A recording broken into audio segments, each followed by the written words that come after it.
नमस्कार दोस्तों, आपका स्वागत है हमारे YouTube channel learning point with Abhishek में। यहां आपको मिलता है प्रतिदिन न्यूज़पेपर का डिक्टेशन। इसलिए अगर आप हमारे चैनल पर पहली बार आए हैं तो चैनल को सब्सक्राइब कीजिए और बेल आइकन प्रेस कीजिए ताकि अगले वीडियो की नोटिफिकेशन आप तक सबसे पहले पहुंचे। वीडियो को लाइक कीजिए, अपने दोस्तों को शेयर कीजिए और अंत में हमें कमेंट करके ज़रूर बताइए कि आपको ये डिक्टेशन कैसा लगा। आज का टॉपिक है बेरोजगारी का आलम। Ready start. पूर्णबंदी के बाद बेरोजगार हुए बहुत सारे लोगों के सामने जैसे जीवन मरण का प्रश्न खड़ा हो गया है। कल कारखाने, दुकान, दिहाड़ी बंद हुई तो शहरों में बड़े पैमाने पर जीविका के साधन छिन गए। ऐसे में लोगों को अपने गांव लौटने के अलावा कोई चारा न था। सो लाखों लोग इस उम्मीद में गांव लौट गए कि वहां पहुंचकर कम से कम अपने लोगों के बीच रहेंगे। वहां भूखों मरने की नौबत तो न आएगी, मगर वह भी छलावा साबित हो रहा है। गांव घर की जिस बदहाली से तंग आकर वे सपने बुनते हुए शहर गए थे, वही उनके सामने मुँह बाए फिर खड़ी हो गई। सरकारों ने उन्हें सहारा देने के लिए योजनाएं घोषित की, पर वे भी उनके काम नहीं आ रही। आज स्थिति यह है कि असम के कोकराझार का एक प्रवासी मजदूर परिवार पालने के लिए अपनी नवजात बच्ची का सौदा करता पकड़ा गया। हालांकि पूर्णबंदी के बाद बेरोजगारी के आलम में यह अपने तरह की पहली घटना प्रकाश में आई है, पर असम, ओडिशा, झारखंड आदि राज्यों के लिए नई नहीं है। गरीबी झेल रहे कई लोगों के लिए अपनी बेटियों का सौदा करना आसान जरिया नज़र आता है। गनीमत है असम की घटना में समय रहते पुलिस को सूचना मिल गई और उसने बच्ची के पिता और मानव तस्करी में शामिल 2 महिलाओं को गिरफ्तार कर लिया।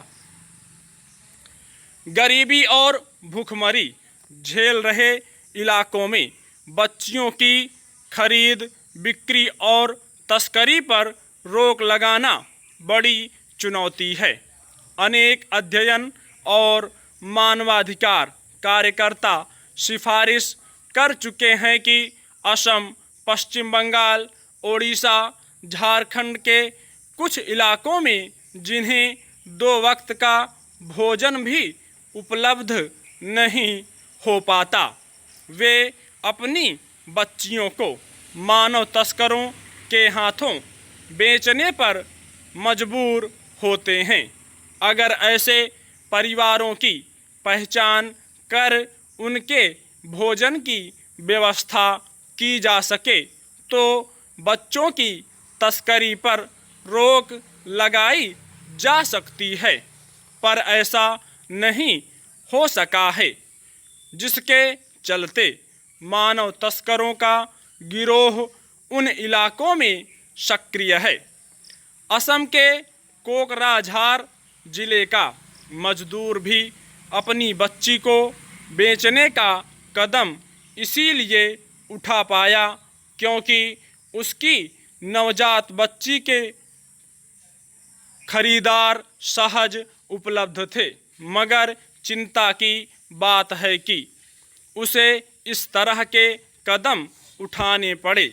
उसने परिवार का पेट पालने के लिए रोजगार तलाशने की भरसक कोशिश की, पर कहीं कामयाबी नहीं मिल पाई, इसलिए वह हताश हो गया था। उसे कोई काम धंधा मिल जाता तो शायद यह कदम ना उठाता।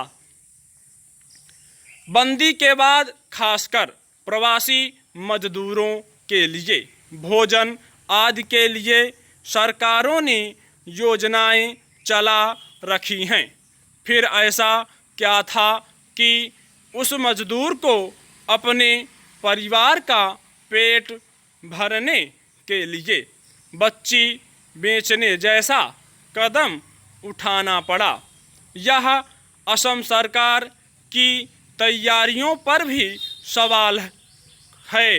अभी कोरोना संकट नहीं टला है और कल कारखाने कारोबार वगैरह बेशक शुरू हो गए हैं, पर आर्थिक मंदी के चलते उनकी गति बहुत धीमी बनी हुई है। ऐसे में रोजगार के संकट और गहराने की आशंका है। सरकारें चाहे जितने दावे कर रही हों कि लोगों को स्थानीय स्तर पर ही रोजगार उपलब्ध कराए जा सकेंगे, पर हकीकत यह है कि बहुत सारे लोगों के सामने दो वक्त की रोटी जुटाने का भी कोई जरिया नहीं रह गया है। ऐसे में हवाई घोषणाएं और खोखले वादे छोड़कर सरकारों को हकीकत का सामना करते हुए व्यावहारिक कदम उठाना चाहिए। स्टॉप।